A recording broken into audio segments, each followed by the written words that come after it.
And I'll be here in the background. All right, you're good to go. Okay. Hello, and welcome to Week 7 review for AP Environmental Science. The topics today are adaptations and ecological succession. So after we go through this review, there are some things that you should be able to do. First, it's important that you are able to explain how environmental changes can result in changes to the genetic and phenotypic distributions within a population. Be able to differentiate between the processes of adaptation and other commonly used words like habituation or acclimatization. Be able to differentiate between primary succession and secondary succession. Determine what types of indicators are present when an ecosystem is approaching a climax community, and be able to define specific species roles within changing communities. So let's start with our concept of adaptation. So in this picture, there is a rocky desert canyon with a little bit of water here, but mostly it's rock, not a lot of vegetation. And I have two different lizard species shown, our brown tan colored lizards and these really bright green lizards here. So in this particular environment, there may be a predator present, like this hawk, who is a visual hunter. So it's going to be flying around from very tall heights, looking for things to pick up in the environment to eat. So if you had this different lizard species here, so we place them in our little environment, there are innate traits that each of them have that may or may not be advantageous to this particular environment. Now we have a selective pressure here of this visual predator. And what is going to be more easily spotted in this rocky desert ecosystem? Our tan lizard or this very brightly green colored lizard. So if you have the selective pressure of this predator hunting visually, odds are this green lizard is going to be spotted more easily and preyed upon more often, meaning the population of these lizards decrease while the population of these lizards increase. This is essentially what happens within the processes of evolution. There are traits that are present in the environment that are advantageous, and those are tended to be selected for in population of species. So what do we mean when we really are talking about evolution?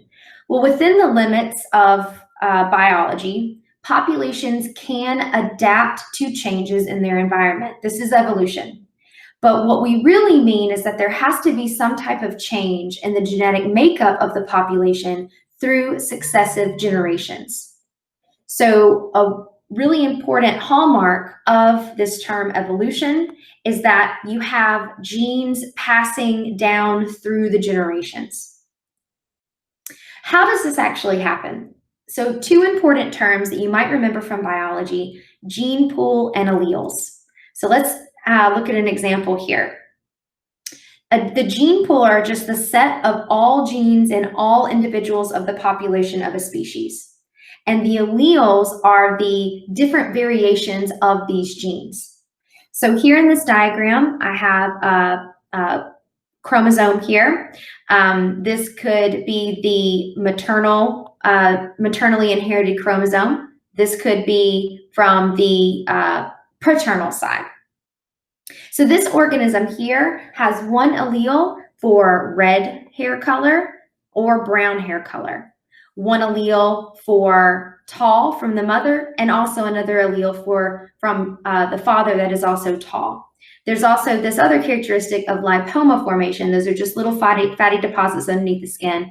From the mother, no lipomas, and from the father, lipomas. So if you remember from looking at the combination of alleles, we can determine the genotype. So for hair color, it would be, big B for brown, little b for the red. That gives the phenotype of brown hair because brown is obviously dominant. They are also going to be tall. They inherited 2 dominant tall alleles. And here, apparently lipomas are a dominant trait. So big L from the father and little l from the mother. So at any point when this organism reproduces, these alleles can be passed on to the next generation. That's what we mean by the gene pool. So as these different alleles are recombined, there may be a selective pressure that chooses one allele over the other. So let's take another look at this concept of gene pool. So here I've got some pictures of like a warthog species, a feral pig species, and each one of these pigs has either the big B or the little b here. Now, if this individual were to mate with this individual, then their offspring could inherit either a big B or a little b. Or it could be possible that these 2 individuals are mating and their offspring are inheriting their alleles.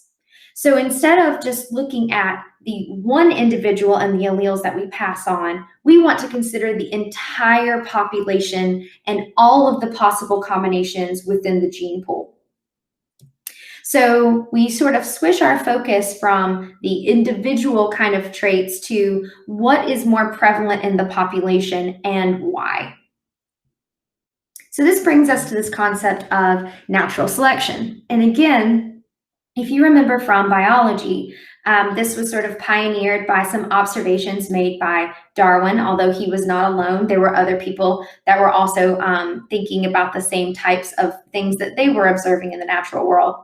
So there are 4 key observations here that infer what we know about natural selection in ecosystems. 1, members of a population often vary greatly in their traits.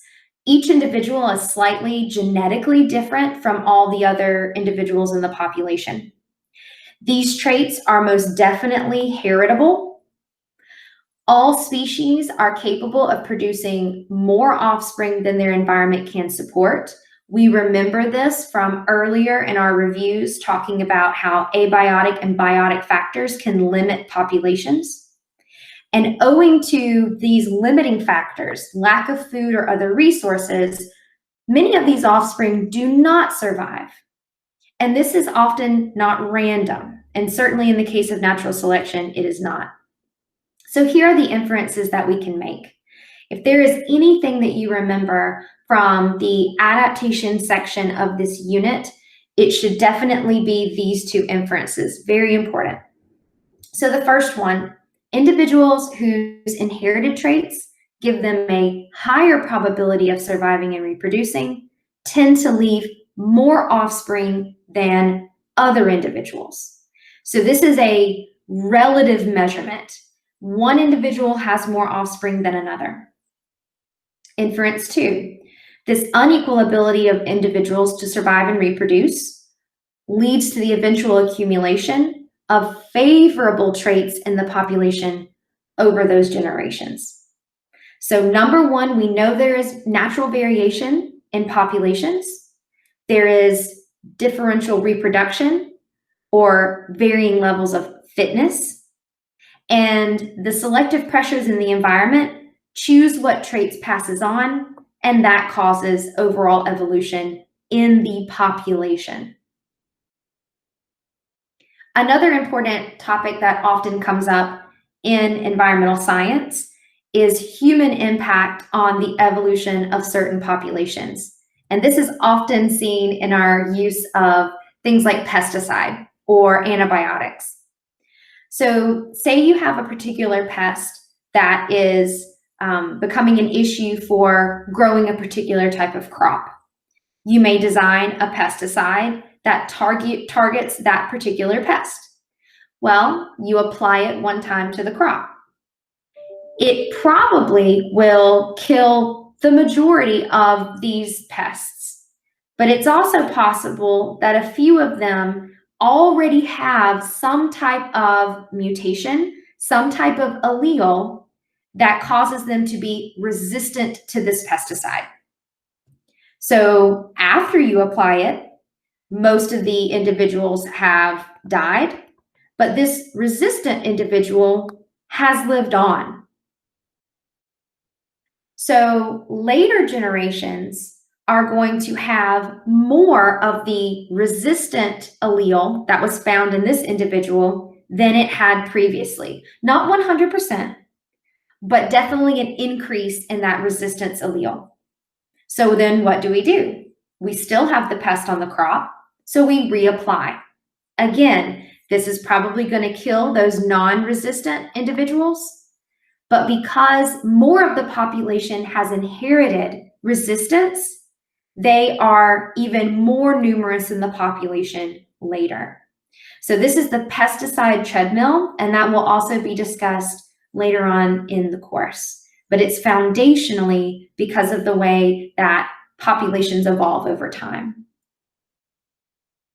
So another kind of interesting interaction between species as they evolve is their interactions with other species that they have maybe symbiotic relationships with or prey-predator relationships with. So coevolution occurs when you have populations of two different species that interact over a long time. And when there's one change, or if there's a change in one population's gene pool, that will lead to changes in the population of the other species. So one good example here, owls survive by hunting mice. Well, certain mice might have traits that allow them to escape.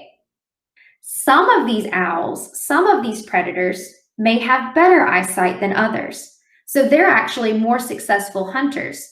They catch more mice, they have more resources, and they have more offspring.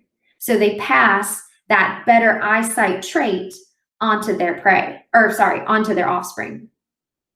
Now, meanwhile, some of these prey, again, have traits that allow them to escape. They may be more agile runners or better blend in with their environment. They're camouflaged.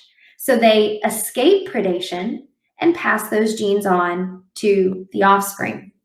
So this is sort of like an arms race between the predator and the prey. The predator gets a little bit better at hunting, passes those genes on, but the prey also, who survive, those better hunters, pass those alleles on to the generations.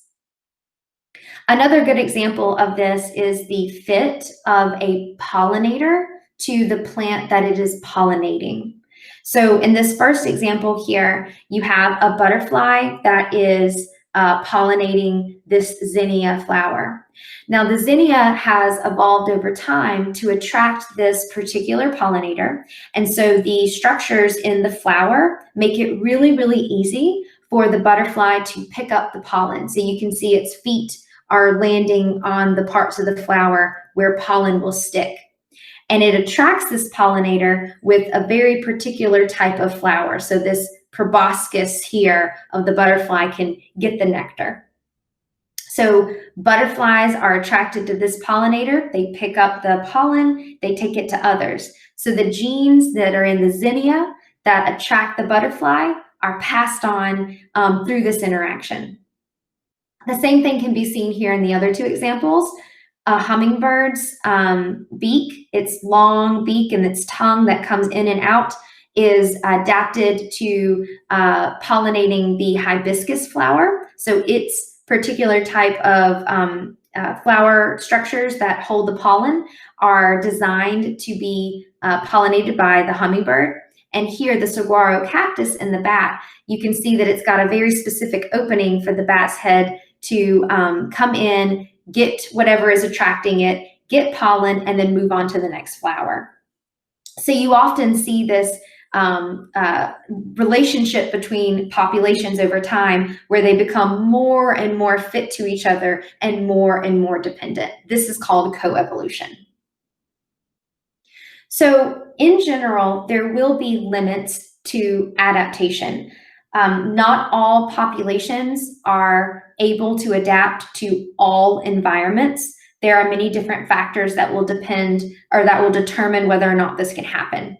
And there's some really good reasons for this. Number one, the environmental changes that are occurring in any ecosystem can lead to adaptation, but only if the gene pool of the species already had traits that were there that were adaptive to that environment. So one of the things about mutations, they are random. They don't just occur when needed. Because organisms often are having to do multiple different types of behaviors within environments. They have to find food, they have to avoid predation, avoid catching a disease, bodily harm, they have to be able to find mates. There's many different things they have to do. Oftentimes these adaptations are compromises. So one good example of this is size. So maybe the bigger you are, the less likely you are to be eaten by a predator, but it also takes more calories and more energy to survive. So you have to hunt more and find more food. So you can't just keep getting bigger and bigger and bigger. There's always some type of trade-off or compromise. The other thing that is a key feature of species here is the reproductive capacity. And this is often important when it comes to extinction events. If there is a beneficial trait that is in a population, it is limited still by its reproductive capacity. So if a species reproduces very slowly, it may be that it can't keep up with the environmental changes that are occurring around it. So let's take a little example here of the speciation event that happened in this early fox population that led to the Arctic fox and then the gray fox that is found in the South. So say you had this early fox population, they were all together, had generally the same allele structure, but some of these individuals spread northward and moved away from individuals who were spreading southward. So there are different environmental pressures in the north than there are in the south. It is colder, there may be less food. In the south, it is more hot, and so they may have to figure out how to dissipate heat instead of hold it in. So over time, the alleles that were already present in this fox population were selected for either to adapt to heat and the selective pressures in the south versus keeping warm with heavier fur, short ears, short legs, and then also camouflage in the snow. So this is not habituation or acclimatization. These are genetic changes in these two separating populations that over time resulted in speciation. So when we say that, like normally we say, oh, well, I adapted it, you know, I changed because it got too cold or too warm. What we are really talking about is acclimatization or habituation, meaning I was able to shift my behaviors within my range of tolerance for a certain factor in the environment. If you walk into a cold room and you put on a sweater, or if you start to shiver, or any other type of behavior, that's not an adaptation. That is just a behavior that helps you to tolerate a shift in some ecological factor. So if you are writing a free response question about evolution and adaptation, it is really, really important for you to only use this term right here, adaptation, to refer to a change in the gene pool over time.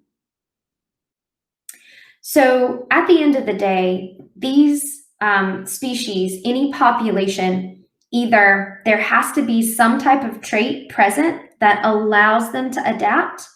They either have to maybe migrate to a different location, or the population may die out, or the species may die out. And that's what happens in big ecological changes and extinction events. So let's talk about extinction. Ultimately, every species on Earth will eventually go extinct. It's estimated that the vast majority of species that have ever lived are now extinct. And this can be caused by a multitude of things. Last time we talked about natural disruptions to the environment. You've got the movement of continents, the change in the geography of an area because of that. Climate change has happened multiple times in Earth's history. It's been warmer, it's been cooler. This can happen either gradually or it can be very rapid. And all of these things may be outside of the ability for some populations to adapt.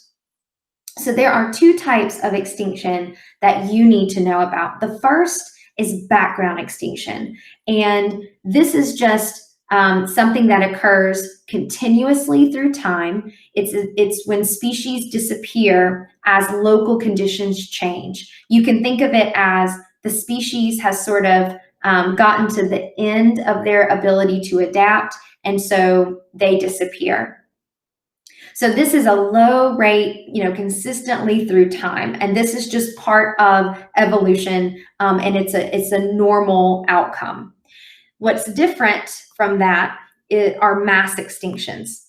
So you can see in the diagram here where you've got, this sort of like low level of extinction that's consistently happening, but then you have these outlier events where you've got almost, 20% of all families going missing within this one short period of time. And so, in the fossil record, we really have five of these major extinction events. And this is an abrupt change in the rate of extinction, usually due to global and catastrophic changes that wipe out large groups of species. Now, one clear distinction to make between mass extinctions and background extinctions.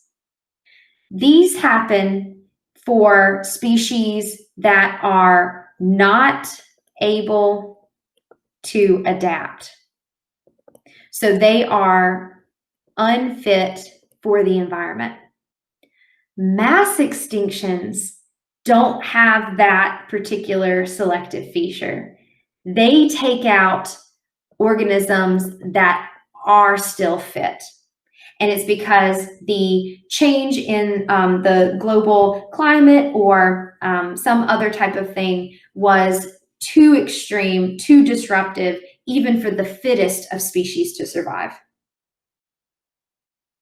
So the kind of take-home message here when it comes to adaptation and evolution is the question that tends to come up, and that is, well, if species are always changing over time to become better suited to their environment, better suited to their food resource, etc., then where's the perfect organism? Why are there still traits that are not advantageous found in the population? The simple answer to that is natural selection doesn't lead to perfection. It's more about adaptation to the environment as it is now. So remember, selection can only act on existing variations. It can't just create the characteristic needed in the environment when on demand. So we're relying on random mutations in DNA to provide us with possibly advantageous alleles. Evolution is also limited by the historical constraints of a species. So remember our fox example. The fox could only adapt to the warmer and colder climates because it already had some of those features in the population. Ancestral anatomy, so things that are characteristics of the ancestral population, they don't go away and then get rebuilt. It's all about modification over time. And that's why Darwin said descent with modification. Remember that adaptations are often compromises.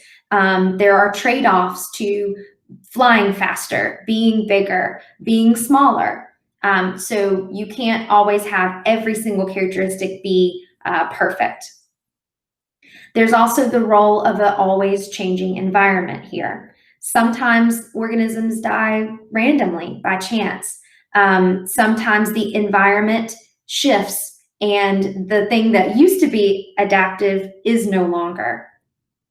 So think about natural selection and evolution as a better than system. So natural selection chooses traits that are just better than all the other ones that are present in the population. So it's a very relative system. Okay, so let's shift gears just a little bit and talk about some of these major disturbances that could potentially lead to the need to adapt. So as I'm sure you're all aware, there are some really extreme wildfires that are happening on the West Coast. And in this map, you can kind of see where they are at the time. It doesn't really show you the intensity, but they are all over and they have been burning for a really long time. So this is a kind of a recent picture of one such fire. So you can see in this picture that the ground is completely burnt. There are some trees that are still standing, but a lot of them have been completely burned down. So one question is, number one, has this happened before? And then number two, what will happen in these ecosystems after the fires are gone? So first question, has this happened before? Yes. A lot of these different ecosystems are prone to fire and have over like global time have actually been managed by fire. So fire isn't unexpected in these regions. And so let's talk about number two. What's going to happen when these fires are finally out and the ecosystem starts to recover? Well, the answer is ecological succession. So in general, got a picture here of a natural disturbance, which is the fire here, although it is more intense than maybe the normal fire. So immediately after this fire, you have dirt, but there really aren't many trees. There's definitely no populations of large animals. There may not even be grasses left. But within a few years, you do start to see the reestablishment of some of these producers. You get some annual plants or grasses and other perennials. These are the species that first come on the scene. We call these pioneer species. And over time, as they enrich the soil, as they give more habitat to organisms coming in, then you start to see larger shrubs, larger trees, dominate the landscape. And then finally, the community will start to resemble what it did before that large disturbance, which was the fire. So you reach the climax community here. So what you need to be able to do in ecological succession is look at data from an ecosystem, determine which of these stages it may be in, determine whether or not it's secondary or primary, and what these species are doing in the stage that may lead to the next stage. So let's break down the differences between primary and secondary succession. So one thing that is important to remember about primary succession is that it occurs in regions where there isn't any soil present. So this is the gradual establishment of living things in a place where previously there was no life. This is very different from secondary succession because this is just a natural disturbance that still leaves the soil intact. So you've got a series of different communities that are going to emerge and then be replaced. In free response questions and on multiple choice, primary succession examples that they like to give are, retreating glaciers, newly cooled lava from volcanic activity. You could even have an abandoned parking lot because you've got the cement or the pavement that has covered the soil, so you would have to create new soil. And then if the question is talking about aquatic ecological succession, it would be an area in which it just recently formed an aquatic ecosystem, so like a newly created shallow pond. For secondary succession, the Examples often used are, of course, abandoned farmland where it had been used previously to grow crops, so there aren't any trees or grass or bushes, but there's plenty of soil. Forests that have been burned. For aquatic examples, you could have a polluted stream or flooded land. And then another example that's often used are forests that have been clear cut. So those are all examples of ecosystems that would then undergo secondary succession. So let's take a look at the stages within primary succession first. So like I said previously, the thing that is the major difference is that you are starting with bare rock. There isn't any soil, there's no organic matter present. So exposed rocks here. Now, over time, through wind or rain, you may have the spores or the establishment of lichens and moss on top of this bare rock. These are important species because they don't require there to be a soil substrate in order to colonize. But because these species here, lichen and mosses, are going to accumulate, they will weather the rock away through physical and chemical means, and then they will die and decompose and start to begin the accumulation of that organic matter. We call these pioneer species because they are the first ones in the area. Now, one other important aspect of pioneer species is that if this place that succession is happening in is very different from the original habitat, then it's possible that over time, some of these pioneer species can adapt and become so different from their original population that you now have a new species emerge. So moving forward in time, you've got now at least some organic matter. So maybe now grasses, small herbs, shrubs, they predominate the landscape. That gives way to our smaller, fast-growing trees that love the sun. There's lots of sunlight here. See, there's nothing blocking sun. They grow tall. They allow these other slow-growing trees, usually hardwoods, to then take over in the climax community. Now, one really important aspect of primary succession is that the time frame here can be very, very long. And that's because the creation of soil takes many, many years.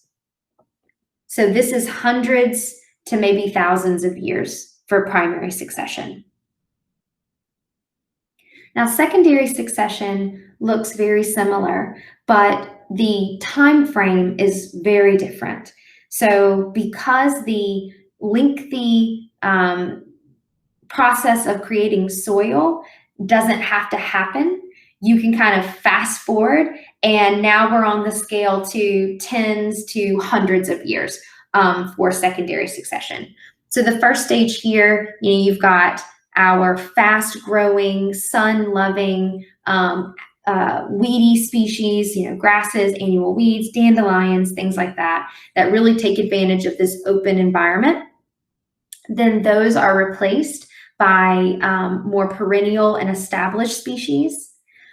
That makes the soil at least enough nutrient rich in order to support small shrubs or our young, fast-growing plants like pines.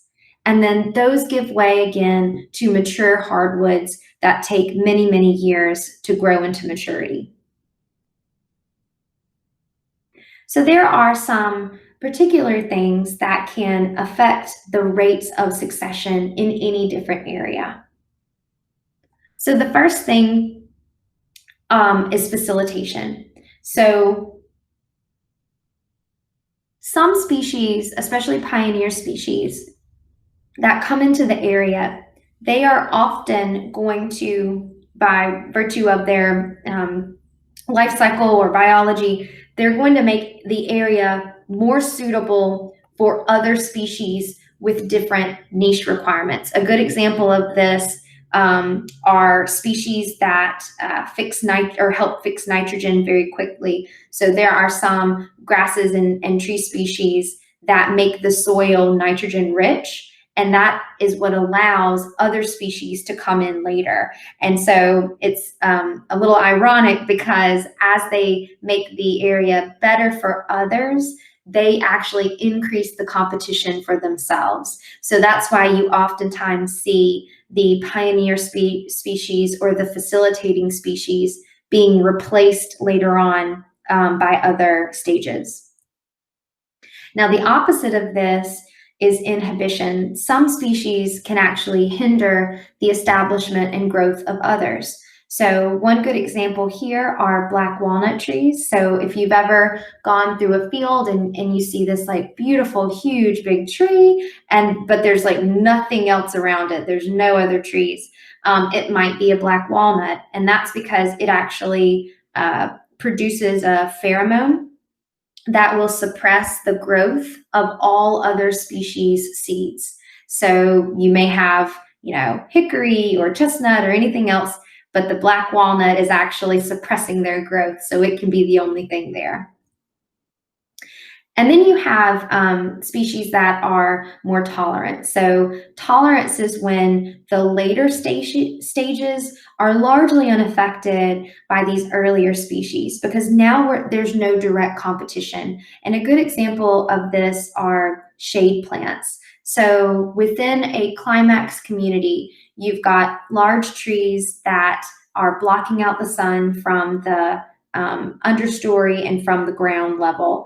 And so some species that are tolerant or do well in this environment would be shade plants. So they might be the last things to really get established and are unaffected by anything else, because there's not direct competition for these shady parts of the ecosystem. So in climax communities, after ecological succession has occurred, there are some species that exist that keep these climax communities in balance. And so one important species role is the keystone species. So why do we call them a keystone species? Because that's kind of an odd name. So if you've been to, like the McWane Science Center, I know has one, but if you've ever tried to build an arch with some like blocks or stones or whatever, there's always this one piece that sits in the middle here, and it's kind of triangular shaped. This is the keystone, right? It sits in the middle of the arch, and it is what allows the arch to be standing. And if you were to remove this keystone, the entire structure would crumble. It would fall down. Well, this is a great way to describe the species' role in environment. So one really good example here are sharks. Sharks kind of get a little bit of bad press because they can be big and they can be scary, but they are absolutely essential keystone species in aquatic ecosystems. So one good example here is the hammerhead shark. So they particularly prey on these cow-nosed rays, who then eat things like clams, oysters, and scallops.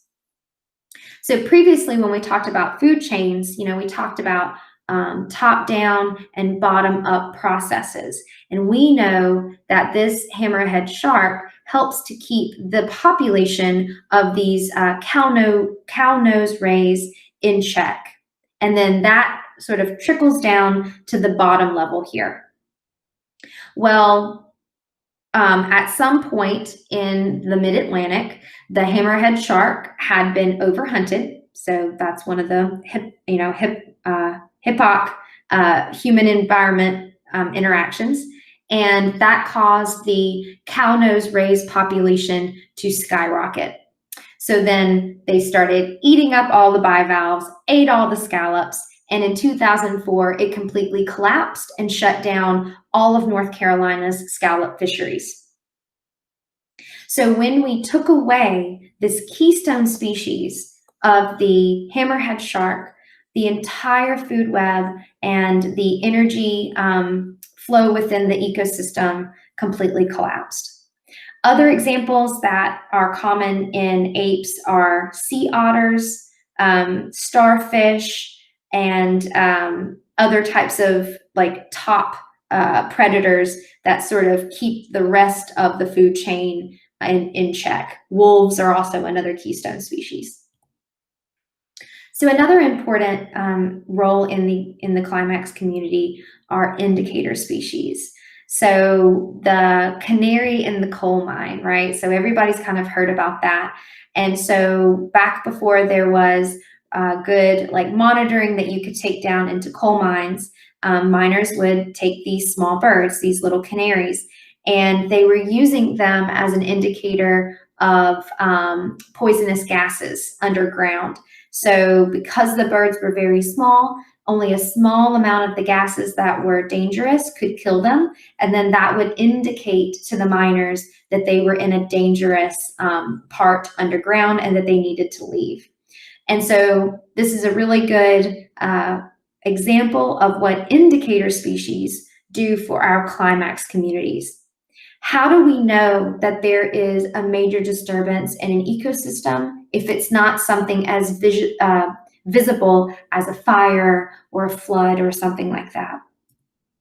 Frogs and other amphibians are great indicator species because of their life cycle. So frogs and other amphibians, have part of their life that are terrestrial, but then they also have their reproductive cycle that are aquatic. So their eggs and their young are usually living in water.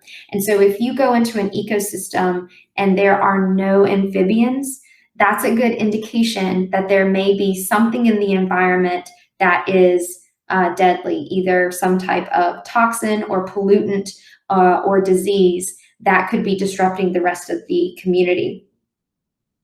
For water quality examples that you will learn about later in the course, there are several indicator species that could tell us how polluted a river or a stream is.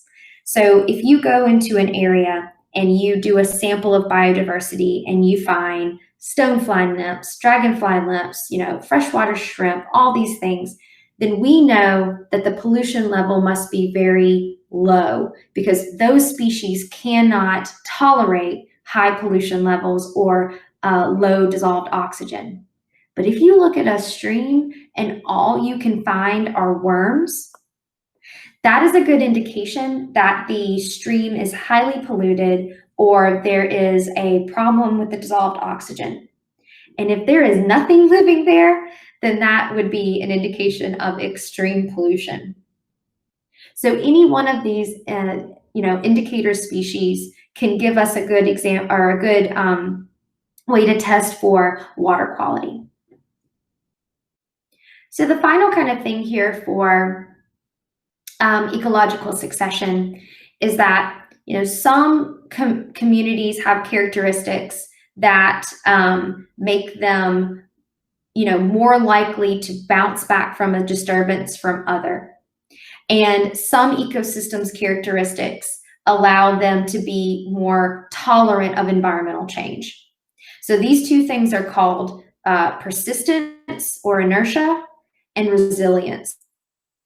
So inertia is the ability of a system to survive moderate disturbances. Typically, ecosystems that have a lot of persistence are those that are highly biodiverse. So our tropical rainforests, some temperate forest, those types of places. There's a lot of biodiversity, there's a lot of genetic diversity, and so a little bit of disturbance may harm some species, but there's more than enough genetic material to compensate. This is different from ecological systems that are quickly restored after a disturbance. Those are ecosystems that have high resilience. So that's the ability of a system to be restored through secondary succession after a more severe disturbance. A good example of this are things like grasslands or other fire managed biomes like chaparral. So if a fire were to come through on this grassland, it may be completely devastating, but within a year or two, the system will be right back where it was. So when we think about how human impacts are causing changes in ecosystems, we need to keep in mind how persistent is the system and how resilient is it to these changes. Okay, let's get into some multiple choice and free response practice. Question 1. What are indicator species and how are they used to assess environmental quality? A species whose presence or absence serves as an early warning sign of environmental change or degradation of a natural community. A species on which other species in an ecosystem largely depend, that if they were removed, the ecosystem would change drastically. A species that has a strong role in structuring a community, or a species that is non-native to an ecosystem under consideration and whose introduction causes or is likely to cause harm. So we just kind of went over this, indicator species. What does it mean when they're saying indicating? What are they indicating? Well, they are the canary in the coal mine. They are the early warning sign of some environmental change. But the other choices are species roles as well. So if you have a species that the ecosystem depends on, remember this would be our keystone species. A species that has a strong role in structuring a community, those are our foundation or maybe our pioneer species. Beavers are also a really important foundation species. And then a species that's non-native, remember these are our invasive species, and they can be they can have a huge impact on ecosystems that they do not belong in. Question 2. Which of the following is probably the best explanation for the fact that Antarctic penguins cannot fly, although there is evidence that millions of years ago their ancestors could do so? So penguins live on land and feed in the water, therefore they have no need to fly. The Antarctic home of penguins is flat and barren, therefore there is no place to fly. Ancestral penguins without large wings were better able to swim and feed in the water, therefore they passed their genes for shorter wing structure onto their offspring. The cold and wind of Antarctica make flight impossible, therefore penguins that live there have lost the ability to fly. So essentially this question is testing you on your understanding of adaptation. And remember when we talked about the limits of adaptation, we said that the ancestral physiology, anatomy, that isn't just scrapped, it doesn't just disappear.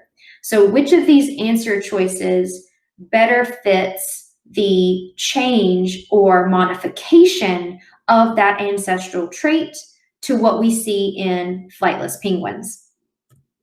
That would be C, where some ancestral penguins that maybe had these maybe short or diminutive wings, they were better able to swim and feed in this new environment, and so they passed that on.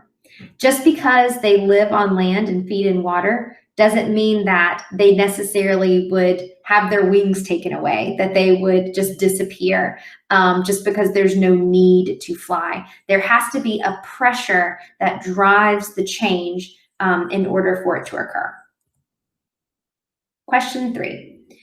Living organisms must acquire energy from their environment. Examples of adaptations that help organisms acquire this energy include which of the following? So before we look at the choices, let's make sure we understand what acquire energy means. That may be hunting or producing food or just getting some type of energy from the environment. So 1, the dark heat-absorbing coloration of a reptile, the fangs and claws of a lion, or 3, the light coloration of a peppered moth. So right off the bat, we know, definitely the fangs and claws of a lion. Those are going to be adaptations that help the predator hunt down its prey. And the dark heat-absorbing coloration of a reptile, we know reptiles are ectothermic, and so they need to be able to absorb heat from their environment if they need to raise their body temperature. So that would be 1 and 2. Light coloration of a peppered moth, that's probably more to do with avoiding predation, avoiding getting eaten by a bird. Question 4. Which of the following best shows the process of evolution? A lizard's color becomes brown as it sits on a log. A bear goes into hibernation. A plant loses its leaves in a drought. A population of mosquitoes develops pesticide resistance. So this question is testing your ability to differentiate between an adaptation and something that's like a habituation or just responding to a change in the environment. So the change in the coloration of the lizard, that's just some type of environmental effect on the lizard. Just because its color is changing, it doesn't mean that the genes of the lizard are changing, and it also doesn't indicate that that trait is being passed on. A bear going into hibernation, that's just a reaction to a change in the season. That's just some kind of behavioral thing that bears do in order to tolerate changes in their environment. And the same thing goes for plants losing its leaves in a drought. Losing leaves helps the plant retain water better, and so it could possibly survive this change in the environment. But none of these answer choices refer to passing traits on or the change also in a population. That's really, really important. Populations evolve, individuals do not.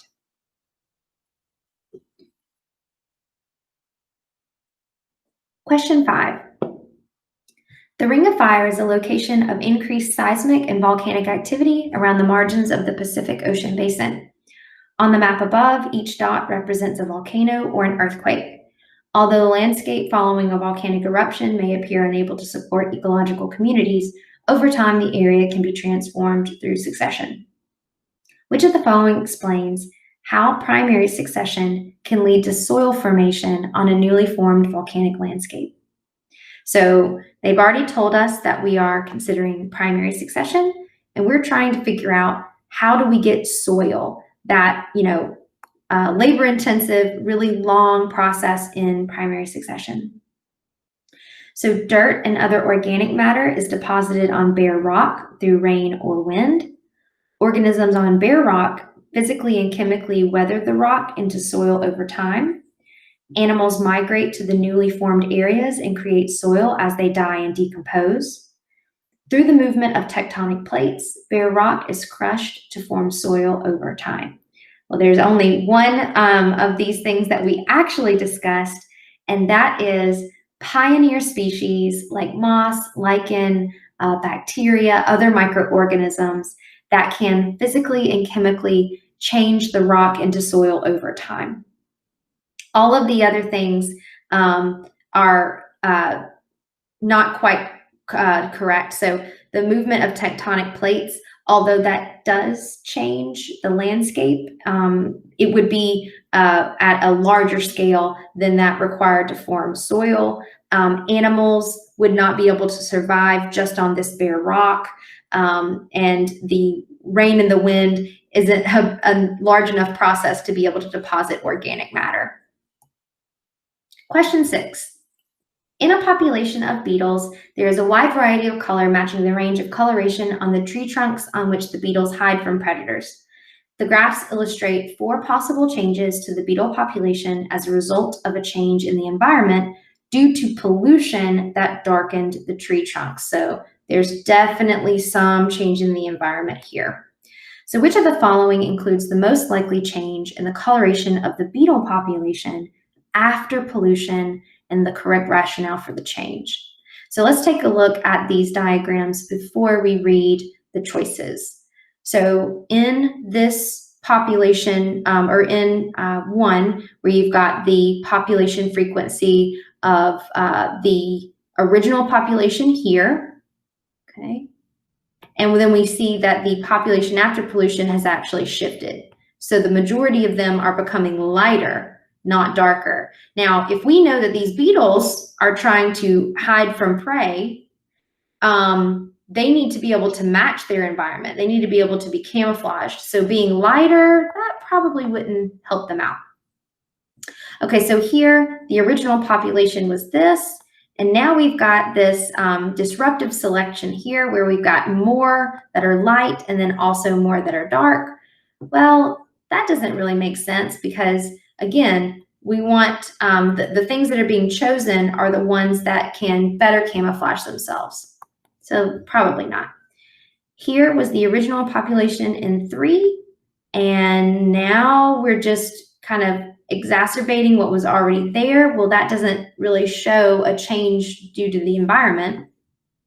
So let's look at 4. The beetle phenotypic distribution was here originally, and now we see a shift in the distribution towards being darker. Now that matches up with what we know would happen in an ecosystem where they needed to camouflage on dark tree trunks. So now we're looking for the answer choice that has the 4th diagram. So that is answer D. The coloration in the population shifted more towards the darker colored beetles, like diagram 4, and that's because the lighter colored beetles were found more easily by the predators than were the darker ones. Question 7. The data table below shows the plant biodiversity of different ecosystems in Hawaii Volcanoes National Park. In parts of the park, there has been recent volcanic flows of molten lava that has cooled, leading to succession. Based on the data in the table, which ecosystem is in the earliest stages of succession? So in early stages of succession, you definitely wouldn't have trees, maybe not shrubs, but you might have grasses and for sure pioneer species like mosses and lichen. So if we're looking for the earliest stages, we should eliminate those ecosystems that have a lot of trees. So that looks like B because it has more trees than the other things. A here has way more shrubs and trees than the early pioneer species. So now we need to look at C and D. Well, C has 17 mosses and lichens and 9 species of grasses, no trees, and D sort of has an equal mix.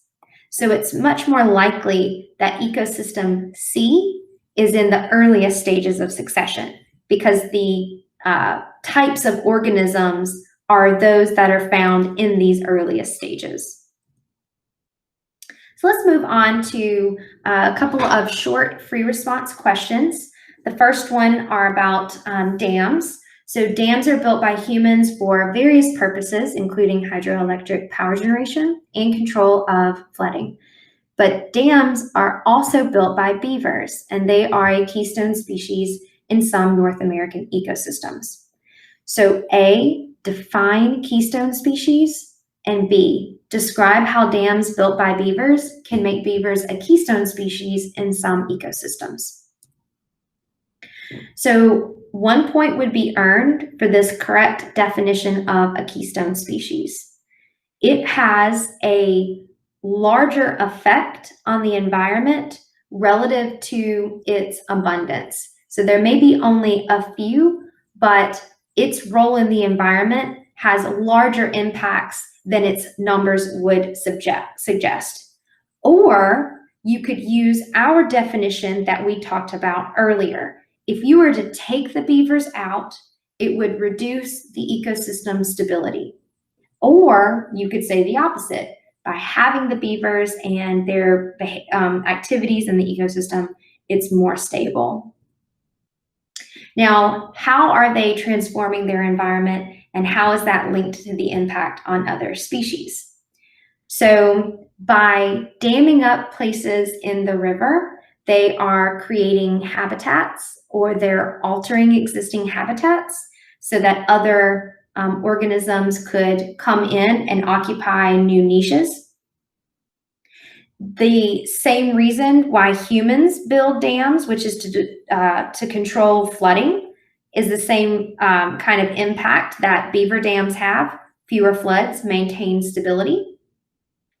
The dams themselves can remove waterborne pollutants, and that helps other organisms survive. The dam could also trap the sediments in a flowing aquatic system, and that reduces turbidity. That's usually a good indicator of water quality. And because it is reducing the effects of flooding, that reduces the erosion of banks of the stream.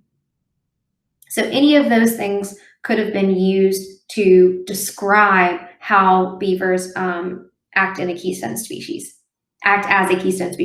But I want you to also notice that you couldn't have just reiterated yourself for A and gotten the point. You have to be very specific about what this particular species is doing. And that is usually the case on all APES free response questions. All right, last one, very quick. So the diagram above shows the succession of communities from annual plants to hardwoods in an area over time. So this is just like we talked about with succession earlier.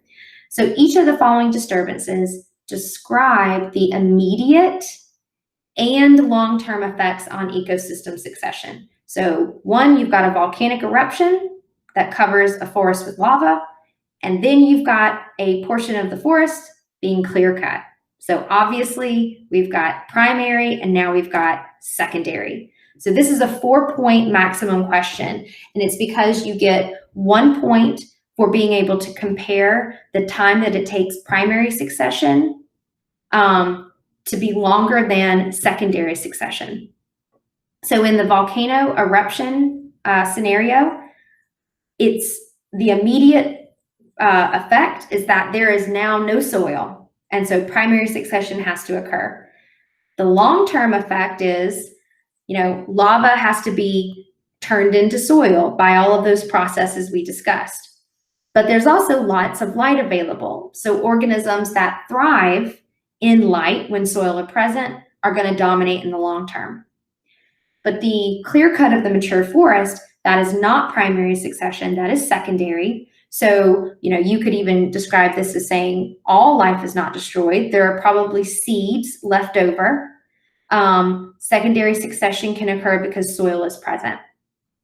That's the immediate effect. And the long-term effect are that you could potentially get erosion of soil because you lose those trees. But there is also lots of light available. And so many smaller plants and early successional species actually benefit. All right, that was the end of the last review week for Unit 2. See you next time.